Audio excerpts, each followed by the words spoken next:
Hello friends, welcome to icon G K अड्डा and this is P के शर्मा। दोस्तों, जैसा कि आप लोगों को पता, हम लोग रेलवे एनटीपीसी का जनरल स्टडीज का प्रीवियस ईयर का पेपर देख रहे हैं। और दोस्तों, आपका ये जो पेपर है ये 8 फरवरी 2021 को हुआ था और ये शिफ्ट फर्स्ट का है दोस्तों, और ये सेट नंबर 62 है। इसके पहले दोस्तों 61 सेट का वीडियोज दिया जा चुका है, जा करके उसे देख लीजिए ताकि आप सिलेक्शन पा सकें। और दोस्तों, जो लोग इस चैनल पर नए आए हुए हैं, चैनल को सब्सक्राइब कर लें। वीडियो अच्छा लगता है तो इसे लाइक भी करें और शेयर भी करें ताकि ज़्यादा से ज़्यादा लोग इसका लाभ उठा सकें। ठीक है दोस्तों, हम आते हैं अपने पहले क्वेश्चन पे। हमारा पहला क्वेश्चन है दोस्तों, निम्नलिखित में से कौन सा सुमेलित नहीं है। तो दोस्तों, इसमें पूछ रहा है कि कौन सा सुमेलित नहीं है।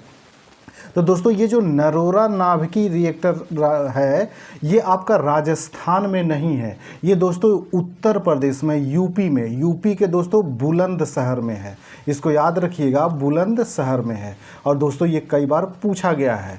और दोस्तों, ये याद रखिएगा, इसका जो क्रम जो दिया हुआ है, कैगा वाला जो है आपका ये कर्नाटक में है, तारापुर जो है ये महाराष्ट्र में है, कुडनकुलम जो है ये तमिलनाडु में है।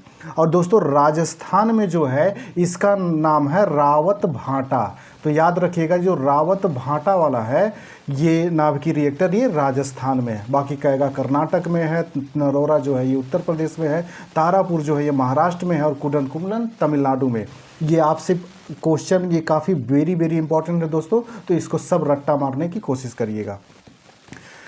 अगला क्वेश्चन है दोस्तों, फल आम का वैज्ञानिक नाम क्या है। तो दोस्तों, आम का जो वैज्ञानिक नाम होता है मैंगीफेरा इंडिका होता है। और दोस्तों, ये कई बार पूछा गया है तो इसको भी रट्टा मार के रखिएगा, ये भी जीके का आपका पिट क्वेश्चन है।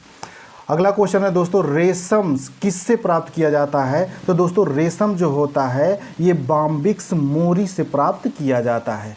और दोस्तों, एक चीज़ याद रखिएगा कि भारत में रेशम का सबसे ज़्यादा जो उत्पादन होता है वो कर्नाटक राज्य में होता है।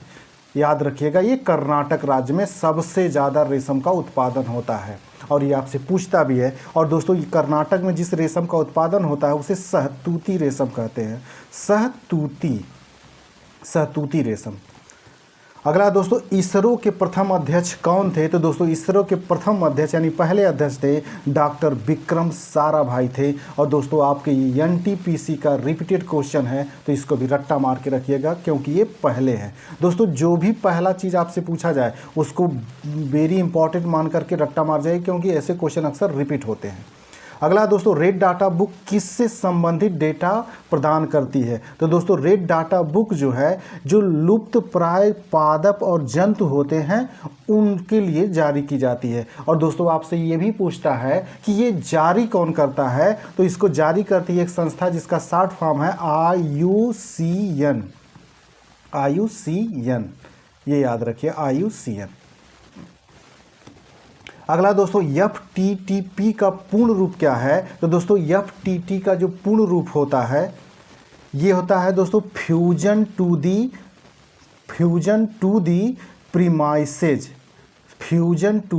प्रीमाइसेज। और दोस्तों, इसी तरह से ये क्वेश्चन जो आया है आपका FTTP का, इसी तरह से आता है दोस्तों,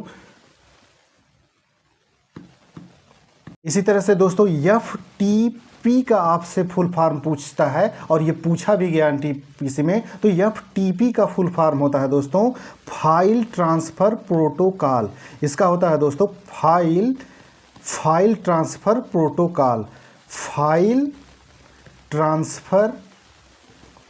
प्रोटोकॉल।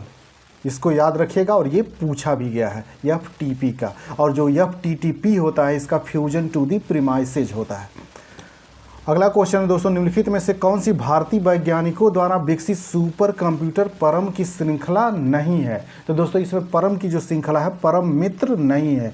बाकी परम 8000 भी है, परम जो है 8600 भी है और परम ब्रह्मा भी है। ये भारत में विकसित सुपर कंप्यूटरों की सीरीज है दोस्तों। अगला दोस्तों, निम्नलिखित में से किस पौधे को जड़, तना और पत्तियों में विभेदित नहीं किया जा सकता है। तो दोस्तों, स्पाइरोगाइरा जो होता है इसे फूल, तना, जड़, तना और पत्तियों में विभेदित नहीं किया जा सकता है। और दोस्तों, ये साइंस का काफ़ी टफ क्वेश्चन है और इम्पॉर्टेंट भी है तो इसको भी रट्टा मार के रखिएगा। अगला दोस्तों ऑप्टिकल डिस्ट्रीब्यूशन नेटवर्क क्या है? तो दोस्तों ऑप्टिकल डिस्ट्रीब्यूशन नेटवर्क जो होता है ये फिजिकल फाइबर और ऑप्टिकल डिवाइस जिसके माध्यम से सिग्नल को दूर संचार नेटवर्क में उपयोगकर्ताओं तक वितरित किया जाता है, इसी को ऑप्टिकल डिस्ट्रीब्यूशन नेटवर्क कहा जाता है। और दोस्तों ये आपका जो क्वेश्चन है ये इम्पॉर्टेंट है, इसको अच्छे से पढ़ लीजिएगा और ऑप्शन को ध्यान में रखिएगा। अगला है दोस्तों निम्नलिखित में से कौन सा पौधा थैलोफाइट नहीं है? तो दोस्तों इसमें जो थैलोफाइट जो पौधा नहीं है वो है आपका फ्यूनेरिया। फ्यूनेरिया जो है दोस्तों ये थैलोफाइटा नहीं है ये। और ये भी बायोलॉजी का इंपॉर्टेंट क्वेश्चन है दोस्तों, इस तरह के क्वेश्चन टफ होते हैं तो इस क्वेश्चन को रट्टा मारने की कोशिश करिए। दोस्तों जो लोग चैनल पे नया हुए चैनल को सब्सक्राइब कर लें, वीडियो अच्छा लगता है तो इसे लाइक भी करें और शेयर भी करें ताकि ज़्यादा से ज़्यादा लोग इसका लाभ उठा सकें। अगला क्वेश्चन है दोस्तों, स्थित institute of teaching and research in Ayurveda ITRA AYUSH क्षेत्र में institute of national importance INI दर्जा प्राप्त करने वाला पहला संस्थान होगा। तो दोस्तों जो पहला दर्जा प्राप्त करने वाला संस्थान होगा ये आपका है जामनगर में स्थित है। और दोस्तों ये उस समय का करंट का ये क्वेश्चन था दोस्तों, तो इस तरह की कोई संस्था को अगर कोई मान्यता दी जाती है तो आप इसको याद रखिएगा, ऐसे क्वेश्चन आप में आते हैं। अगला क्वेश्चन है दोस्तों इसमें, भारत की महान साहित्यिक कृतियां मेघदूत और अभिज्ञान शाकुंतलम की रचना किसने की? दोस्तों ये कई बार मैं आपको बता चुका हूं, तो ये कालिदास ने किया था। मेघदूत हो गया, अभिज्ञान शाकुंतलम हो गया और दोस्तों ऋतु संहार हो गया, ये सब जितनी किताबें हैं दोस्तों ये कालिदास की हैं। तो कालिदास की जितनी भी किताबें हैं वो उसको रट्टा मार जाइएगा। और दोस्तों जिनको नहीं पता होगा, हमारा एक लूसेंट का सीरीज पढ़ा होगा, लूसेंट का सीरीज है प्रसिद्ध पुस्तकें, वो आप देख लीजिएगा तो उसमें सारी किताबें आपको मिल जाएंगी। और दोस्तों इसमें जो नाम दिया गया है चाणक्य, चाणक्य जो था दोस्तों इसी को कौटिल्य का ही एक नाम चाणक्य भी है। इन्होंने एक किताब लिखी थी जिसका नाम है अर्थशास्त्र, ये याद रखिएगा। अर्थशास्त्र के लेखक कौन है? ये चाणक्य हैं। और दोस्तों शूद्रक जो है, शूद्रक ने भी एक किताब लिखी थी जिसका नाम है मृच्छकटिकम। और ये दोनों किताब आपके रेलवे में पूछी गई हैं तो इसको याद रखिएगा। और ख़ास करके ये कालिदास की जितनी भी किताबें हैं दोस्तों उसको याद रखिएगा। अगला है दोस्तों, भारतीय संविधान की किस अनुसूची में राज्यों, केंद्र शासित प्रदेशों और उनके अधिक्षेत्रों की सूची शामिल है? तो दोस्तों ये पहली जो अनुसूची है उसमें है। और दोस्तों ये वेरी इंपॉर्टेंट पॉलिटी का क्वेश्चन है, इसको भी रट्टा मार के रखिएगा और कई बार पूछा गया है कि किस सूची में राज्य और केंद्र शासित प्रदेशों का वर्णन किया गया है, कि किस सूची में राज्य और केंद्र शासित प्रदेशों के नाम के बारे में बताया गया है। तो ये सब पहली अनुसूची में ही है।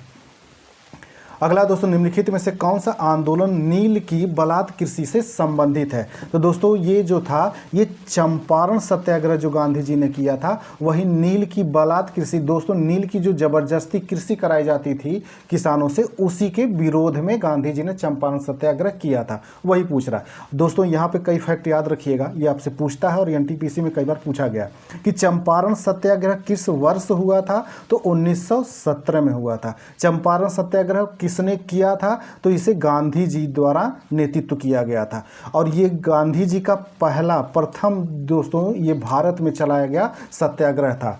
और दोस्तों ये भी याद रखिए, ये भी पूछता कि ये चंपारण है कहाँ पर? तो ये चंपारण आपके बिहार में राज्य में है। और दोस्तों ये भी पूछता है कि चंपारण जब चंपारण सत्याग्रह गांधी जी चलाने गए थे तो वहाँ पे चंपारण में बुलाया किसने था, उनका नाम क्या था? तो उनका नाम दोस्तों था राजकुमार शुक्ल नाम था, जिन्होंने गांधी जी को इस समस्या को देखने के लिए बुलाया था। तो याद रखिएगा। और दोस्तों शुरू के जो 3 आंदोलन है गांधी जी के, उनको याद रखिएगा। पहला चंपारण है, दूसरा जो है ये अहमदाबाद और तीसरा है खेड़ा। ये तीनों आंदोलन गांधी जी ने चलाया था।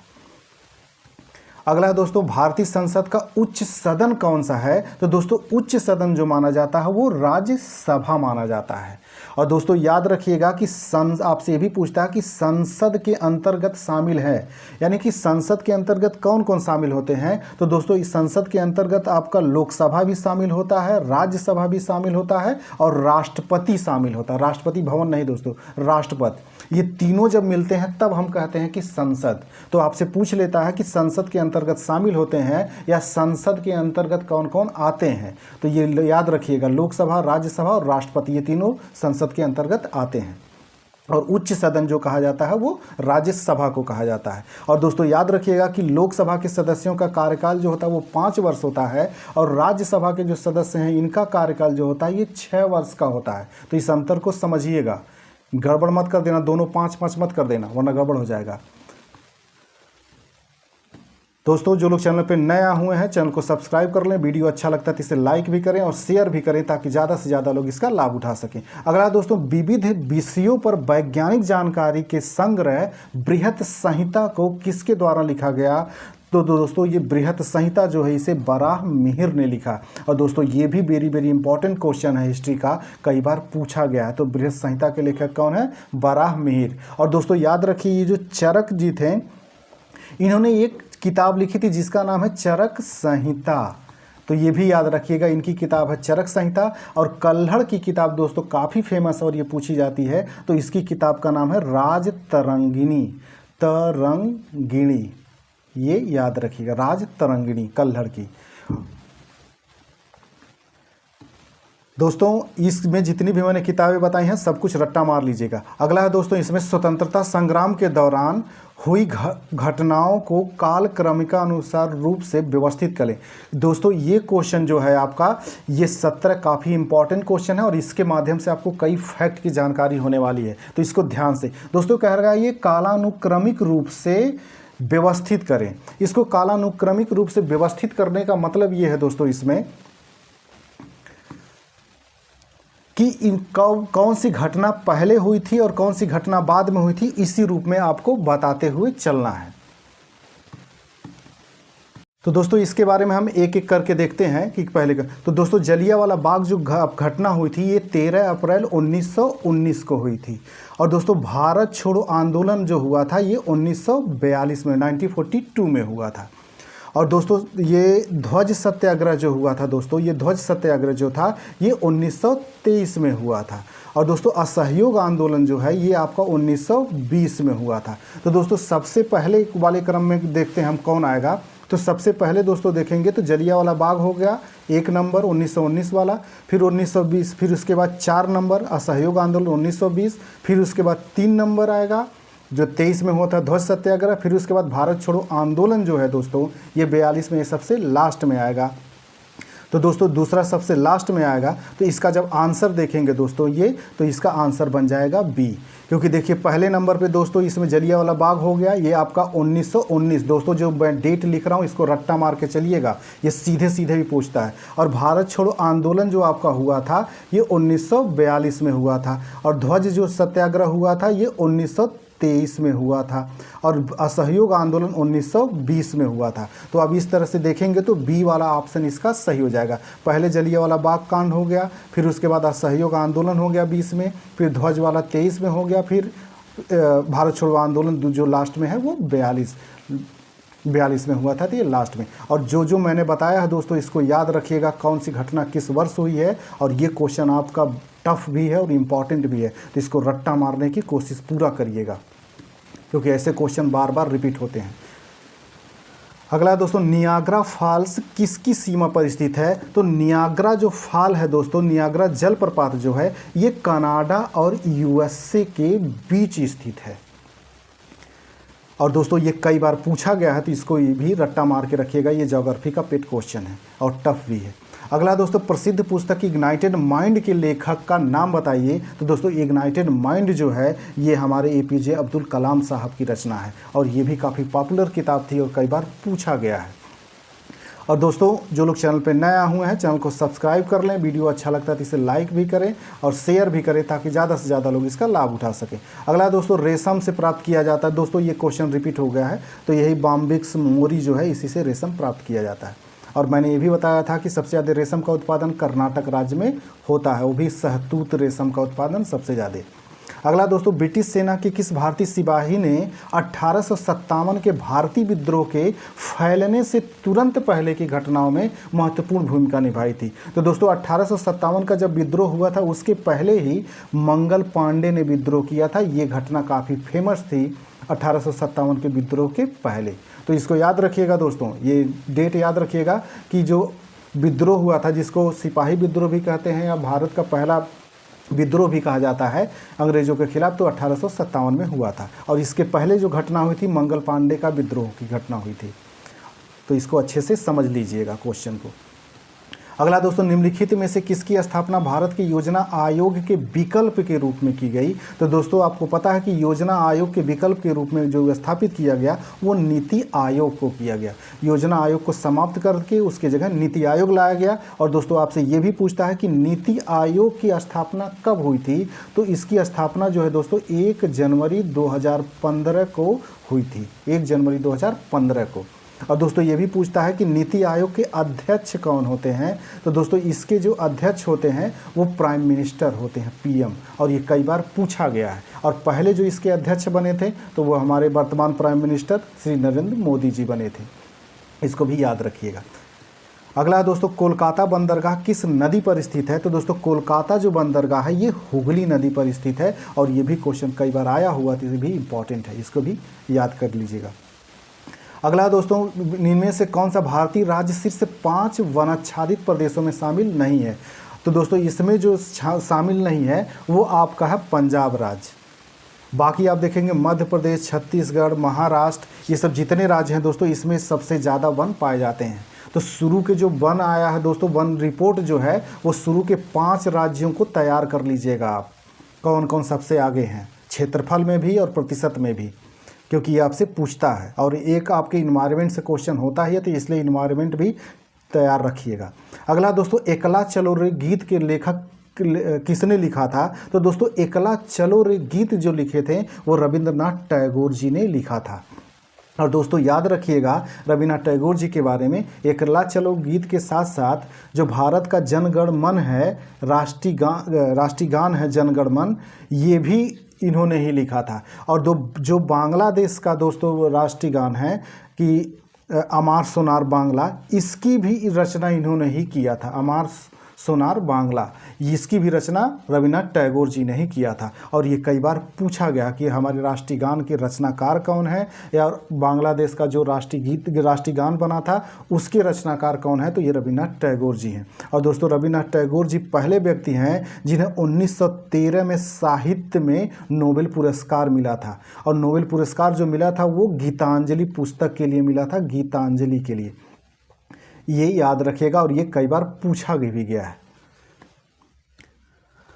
अगला क्वेश्चन है दोस्तों इसमें, भारत सरकार की किस योजना के तहत ग्रीनफील्ड उद्यम स्थापित करने हो तो कम से कम एक अनुसूचित जाति या अनुसूचित जनजाति उधारकर्ता एवं कम से कम एक महिला उधारकर्ता के लिए प्रति बैंक शाखा 10 लाख से 1 करोड़ रुपए तक की ऋण उपलब्ध कराया जाता है? तो दोस्तों ये स्टैंड अप इंडिया स्कीम थी। अगला क्वेश्चन है दोस्तों इसमें, भारत सरकार की किस योजना का उद्देश्य 100 दिनों के श्रम रोजगार की गारंटी देकर ग्रामीण क्षेत्रों में लोगों को की आजीविका सुरक्षा को बढ़ाना था? तो दोस्तों वो जो था आपका मनरेगा था। और दोस्तों याद रखिएगा कि मनरेगा जो थी पहले नरेगा नाम से आता था, शुरू हुआ था। ये शुरू कब हुआ था दोस्तों? तो ये 2006 में शुरू हुआ था और 2009 में इसका नाम मनरेगा कर दिया गया। तो ये दोनों फैक्ट याद रखिएगा, ये मनरेगा कब शुरू किया गया था 2006 में, और 2009 में इसका नाम बदल करके मनरेगा कर दिया गया। अगला दोस्तों, निम्नलिखित में से कौन सा कर या शुल्क जीएसटी के अंतर्गत नहीं आता है? तो दोस्तों स्टाम्प शुल्क जो होता है ये जीएसटी के अंतर्गत नहीं आता है। अगला दोस्तों, केरल से गुजरने वाले अक्षांश से भी गुजरते हैं। तो दोस्तों जो केरल से गुजरने वाले अक्षांश होते हैं वो तमिलनाडु राज्य से भी गुजरते हैं। जब इस तरह से भारत की स्थिति देखेंगे दक्षिण में दोस्तों, तो ये वाला हिस्सा केरल का है और इधर तमिलनाडु का है। तो जो अक्षांश रेखा होती है दोस्तों, जो हॉरिजेंटल होती है वो अक्षांश रेखा होती है। दोस्तों यहाँ पे समझ लीजिए अक्षांश रेखा और देशांतर रेखा, अगर हम इसे पृथ्वी मान लेते हैं तो जो ये वर्टिकल खींची गई है, ऊर्ध्वाधर रेखाएं जो खींची जाती हैं ये आपकी देशांतर रेखाएं होती हैं। और जो इस तरह तरह से क्षैतिज खींची जाती हैं, हॉरिजेंटल, ये आपकी अक्षांश रेखाएं होती हैं। तो वही पूछ रहा कि अक्षांश रेखा ये अक्षांश रेखा जो केरल से गुजरती है वो तमिलनाडु से भी गुजरती है। अगला दोस्तों, भोटिया भारत के किस राज्य से संबंधित अनुसूचित जनजातियों में से एक है? तो दोस्तों भोटिया जो होते हैं ये उत्तराखंड राज्य में पाए जाते हैं। और दोस्तों ये कन्फ्यूजन यहाँ होता है तो इसको जान लीजिए, एक होता है भोटिया, एक होता है भूटिया, और ये दोनों जनजातियां हैं। तो दोस्तों जो भोटिया होता है तो उत्तराखंड में पाया जाता है, लेकिन जो भूटिया जनजात होती है ये आपकी सिक्किम में पाई जाती है। और ये कई बार पूछा है तो इसमें कंफ्यूज मत होना। भोटिया मतलब उत्तराखंड, कुछ यूपी में भी पाई जाती हैं, और जो भूटिया होते हैं वो सिक्किम में। आपने फुटबॉलर वाईचुंग भूटिया का नाम सुना होगा, वो इसी से हैं, वाईचुंग भूटिया, तो वो सिक्किम के हैं। और दोस्तों जो लोग चैनल पर नया हुए हैं चैनल को सब्सक्राइब कर लेंगे दोस्तों, ताकि उन्हें समय से वीडियोज मिलता रहे। अगला है दोस्तों, 2019 में संयुक्त राष्ट्र महासभा ने हर वर्ष को International Day of Clean Air for Blue Skies मनाने का प्रस्ताव अंगीकृत किया। तो दोस्तों वो 7 सितंबर को किया है। और ये दोस्तों करंट का क्वेश्चन आपके था, तो इसको याद रखिएगा। अगला क्वेश्चन है दोस्तों, इसमें निम्नलिखित में से कौन सा विकल्प राज्य विधानसभा विधायकों की संख्या के संयोजन के संदर्भ में गलत है? तो दोस्तों इसमें जो दिल्ली है, दिल्ली की विधानसभा संख्या जो है वो 50 नहीं है, वो है 70। तो इसको याद रखिएगा।